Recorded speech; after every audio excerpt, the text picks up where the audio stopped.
Okay, welcome to a screen capture video of a Libra licensed car design.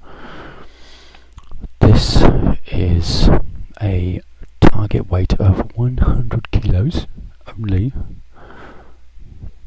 2 people. Alright, so yeah, first the driver will be here and passenger over here. It's a space frame intended to be made from hemp reinforced plastic pipes between 1 inch and 15mm diameter. You can see there's some of the 25mm ones here, and then the internal ones you can see here. The dimensions are extremely small, and it's designed to be hyper efficient, ultra efficient. So this is only 3.4 meters. Yeah. That's a BMS that I'm designing for the motor control to go in it. So it's 3.4 meters in length. The width is only 1.5 meters. And the height is only 1.05. It is very low to the ground. Now, key characteristics here are there's air boxes down the center of the car. Alright, there's one up there, one here, and then the second one is just here. I'm going to switch off the perspective view and switch it to orthogonal view because it's quite annoying. Right, that's better. So all of the everything that you're seeing it's not in perspective mode now, so you see straight through it. So here's one major airbox, and that's the second major airbox in the middle. So what you have is your two occupants will be feet there, knees up to here, sitting down there, and the body upright like this. And you get the head will be a dislocation here, and you'll be able to get plenty of visibility through the windshield. And there's also the line. I'll show you the line here from the windscreen point. That's very deliberately angled so that from there this is an upright, the windscreen pillar there is upright. Okay, this line here from where the driver's head is, it is an upright pillar behind which the door frame hides.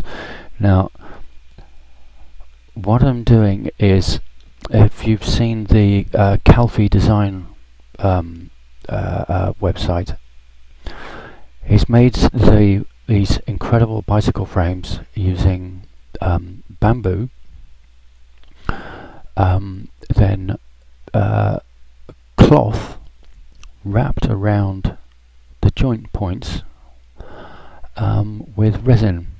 And one of those is actually using hemp cloth, so we're going to use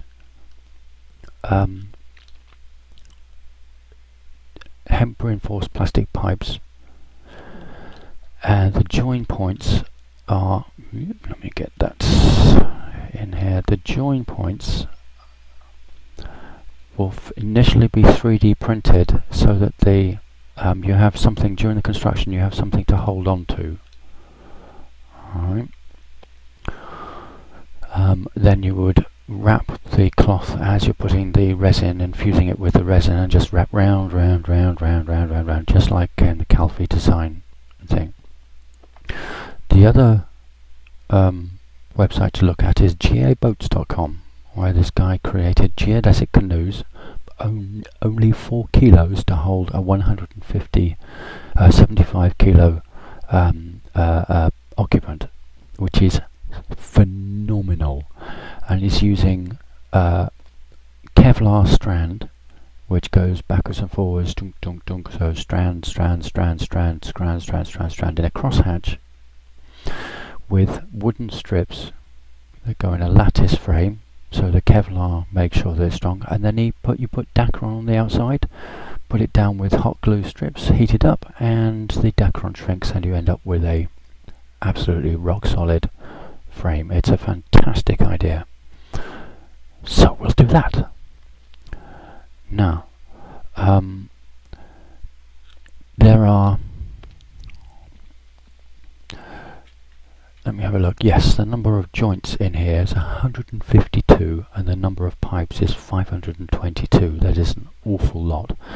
The pipe length, total number of pipes have been added. I've got to do with a second door on the other side at the moment, and a couple of pieces around here for holding the door frame, so you get a aerodynamics there, and also a place location to hold that door, and also something that's reminiscent of the 1965 and a half Mustang, the original Mustang, which will hold the door as it locks in there.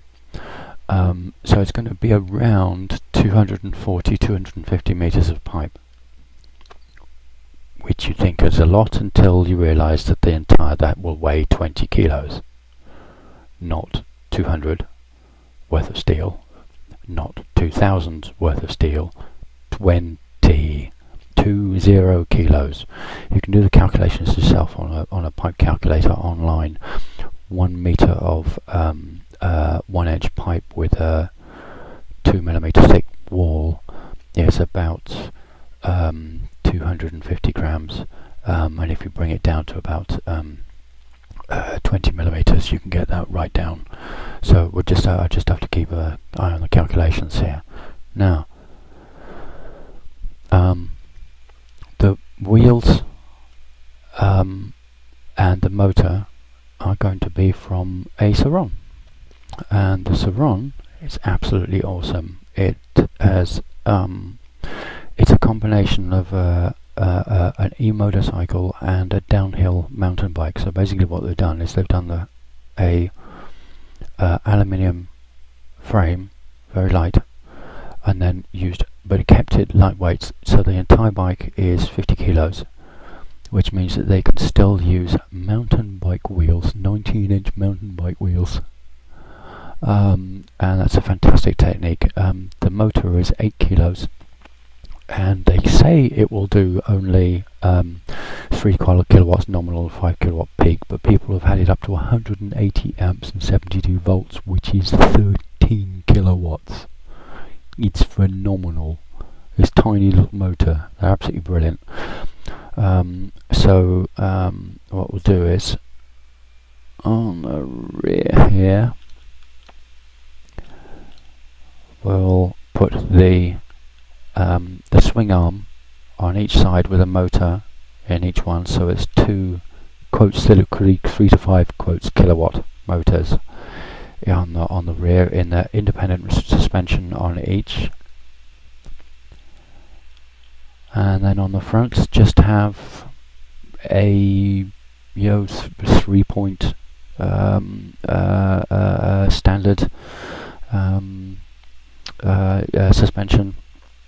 1, 2, 3 with a, like on the off-road buggies, but very lightweight. There'll be no need for power steering, no need for power assisted brakes. We'll be able to use the same brakes off of the Saron, which are actually hydraulic downhill mountain bike ones. They're using Shimano Saint M820s.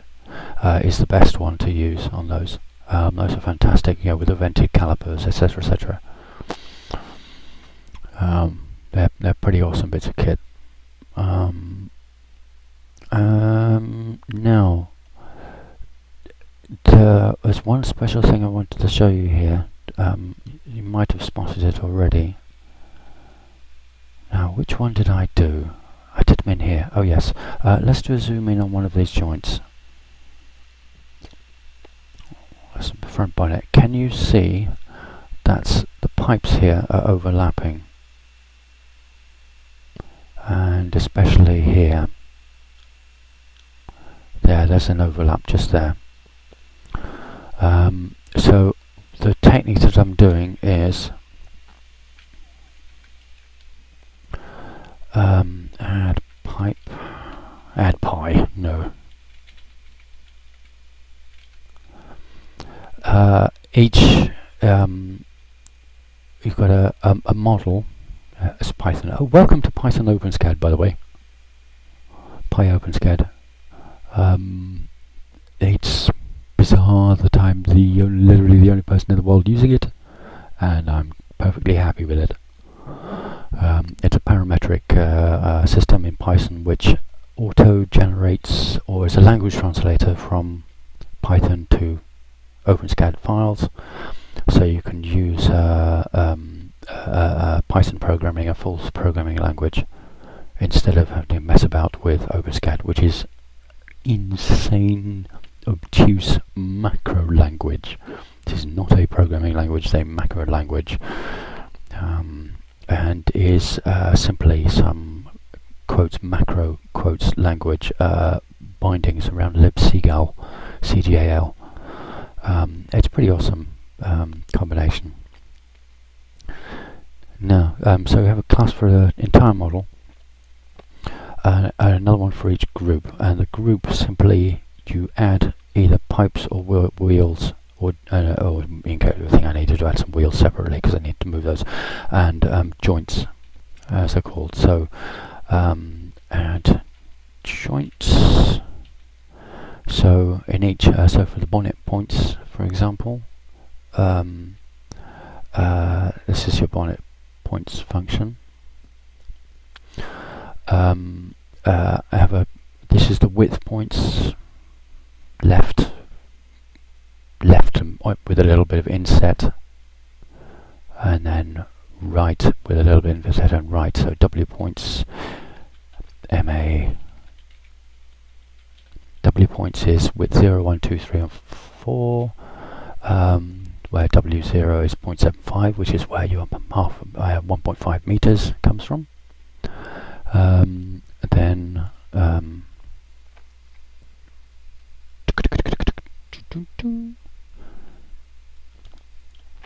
so this is your minus 0.75 point on the bonnet. That's your 0.3 point, 0.3. It's doing I think so. 0.3 there, 0.2 there, and then that's the center. So that's 10 centimeter difference between those two. All right. So go back to there. This is the base of the bonnet. So this is this line here. Okay. And then you have another array, so that's going for those points in that, and then another array of the front forward points, MA,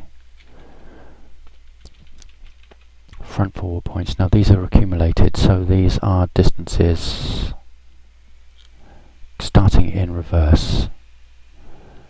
That distance there is 34 centimeters, that distance is 47 centimeters, that distance is 29, and whoop, is it 29? Yes, yes. 34, 47, 29. Let's check that. No, I lied. 34, 47, 29.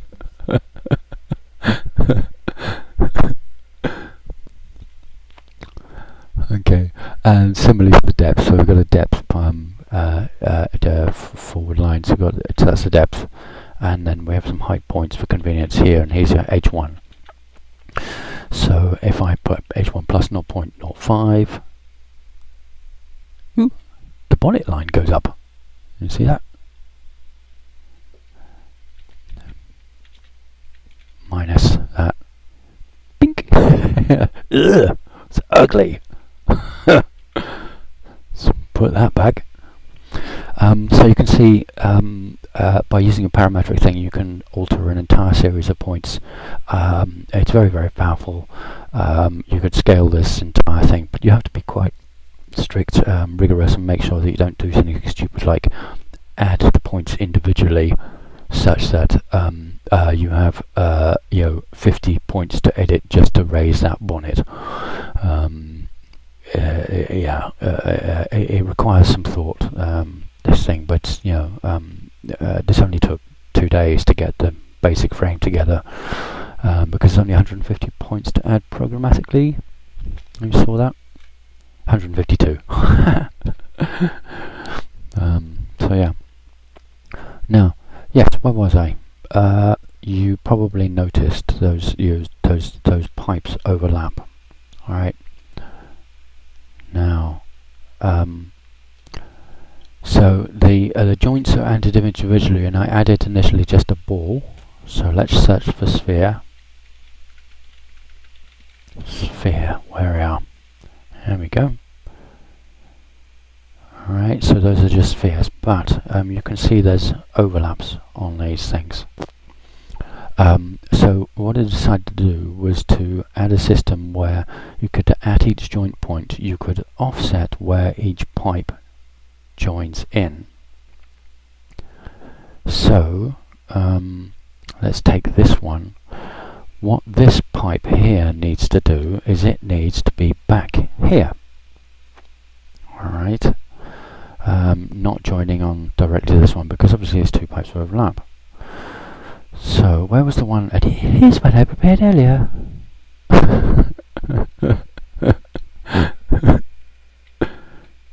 J back, J up. Okay, alright, here's what I prepared earlier. If I run that, ta-da! You see that? So what we've done is, for the scoop pipe, so I've called this the scoop, the top here is the scoop bit. That's the lower bonnet bit. Lower bonnet and upper bonnet, we'll call those two scoops. So this set of pipes here, or joint points really, is the bonnet base, and this is the scoop thing. So scoop pipes vertical, diagonal, forward, so it's going there, up and down this way, and they're going diagonal, but they're forward facing ones on the car. Alright, so it's just commenting the whole of the entire source code. Make sure that I can identify the things by just searching through the comments, and I often have to just go, oh, I can't do it, saying, let's try this.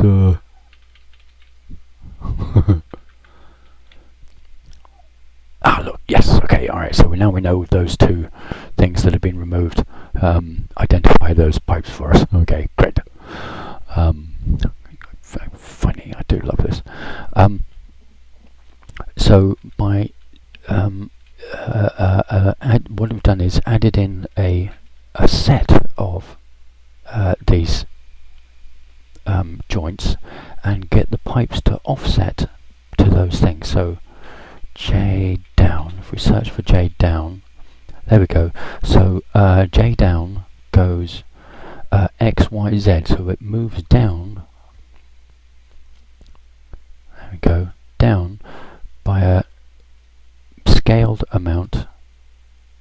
Pmul is a function which multiplies the offset by a scalar.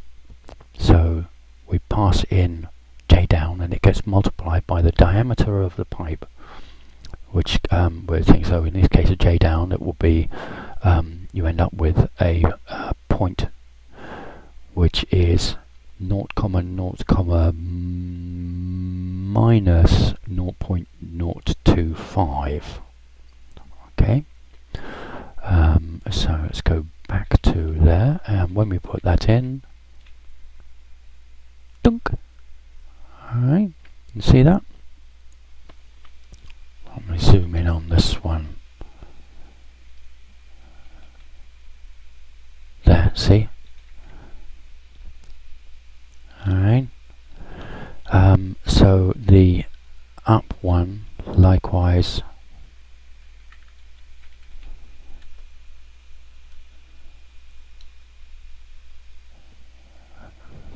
there, that gets moved up there. And what I will do is I will once you have with these series of little spheres, that's why it's MA sphere. That's why it is a set of spheres, and of course you want one at the center, obviously. Well, actually, not obviously. No, we don't need to add that, because when you have the ones that those will be added to the set from here. So if you don't have that center one, you don't need it. Now, because the spheres happen to overlap, I don't need to add any bridge joins between the spheres, but I want to change it so that actually it would go in an order n squared minus n times n squared minus 1 sequence, add in joins between all of the spheres. Now that may end up with a solid thing, it may not, that might actually do pipes, because I want to save the amount of plastic that gets added here at these things. So let's you can see we joined that one. Let's identify another pipe that we can perhaps add, move him up to there. That one, I'd really like to add one here. Can you see this one is there? But he would need to come up to here, but be the only one coming up there. So let's see if we can identify that one. And a thing.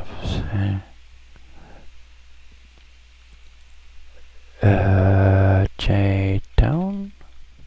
Okay, so they are diagonal pipes, but they are horizontal ones, and I'll bet you it's these.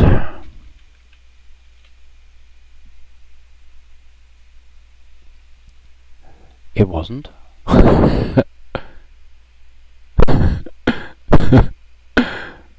Right, let's do a binary search on here. Dumpty dum dum dum. Nope. I know which ones they are. Nope.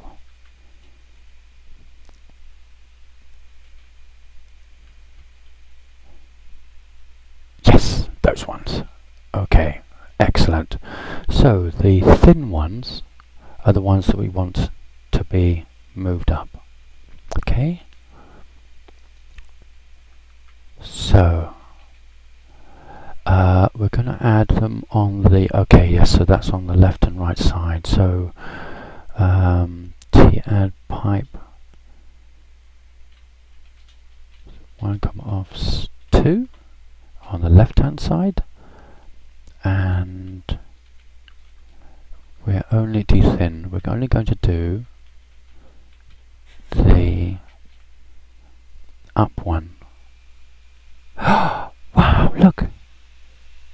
Ta-da! Can you see?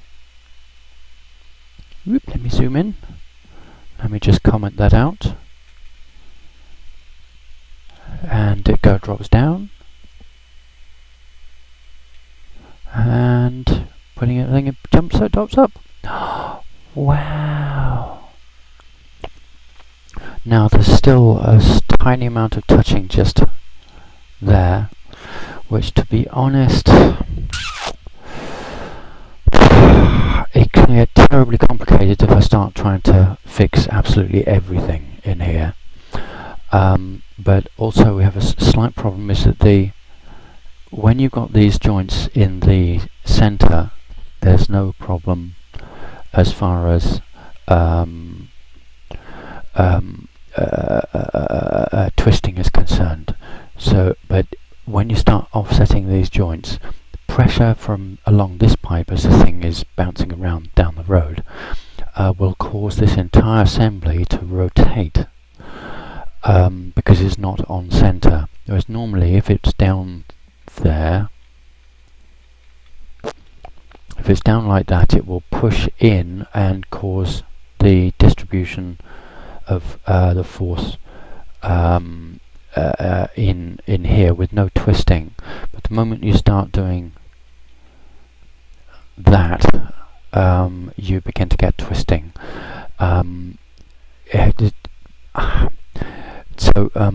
Yeah, this pipe is also going to have to come up to that point there as well to help avoid that. But even so, strictly speaking, what we should have is actually two pipes, one here.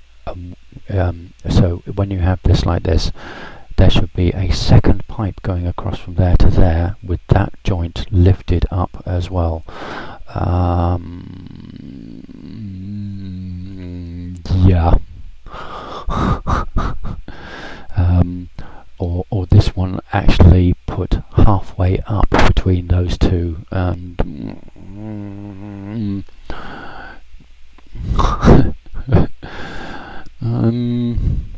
this kind of thing where we need a full physics analysis, for which there is Python PyOde, Open Dynamics Engine, and I'd be able to use that to do an overlay on top of this, and then but then you can actually try applying forces at various corners in the car. But it's complicated. It's a whole research project. I would prefer just to make one of these and then test it and see what happens. Be honest. It's making a model, a 1/6 or a 1/4 scale model with 3D printed plastic and some hot glue and some things. Really, it's not that difficult. So be able to test it out properly. I think. So anyway, I think that's the main thing.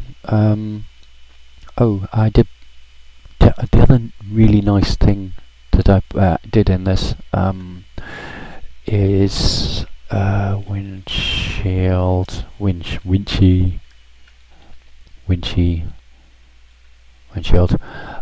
A spline curve system. This is a function which it actually creates a polygon set. And if I take out the splining, we get a series of sorry, I'm wobbling around a bit there. A series of points, but having points, so the points 1, 2, 3, 4, and the same here, 1, 2, 3, 4, and then 1, 2, 3, 4 down there. You pass that 2D array of points to the splining system, and it will create a multi-lined series of things, so you end up with nice curved surfaces. But actually this car has been designed so that it will actually fit straight flat glass, which is actually very flat glass windshield is, you can just provide any company with a template, and they will cut the flat glass to your requirements. It's a thing. So yeah, the whole idea of this car is that it should be assemblable using very simple techniques, but basically a kit car that doesn't require welding. A lightweight package arrives, and you literally put it yourself together in your garage without any complicated tools. But more importantly than that, it should be like the bamboo car. You should literally be able to source all the parts yourself. It is a disgrace of the worldwide disgrace that vehicles cannot be. People cannot make their own vehicles. They are critically and solely exclusively dependent on centralized volume manufacturing for their vehicles. It's just not okay. This is why people are doing open source cars. I really don't like that term, sorry. There it goes, the perspective view. That's the thing. Anyway, Thank you very much.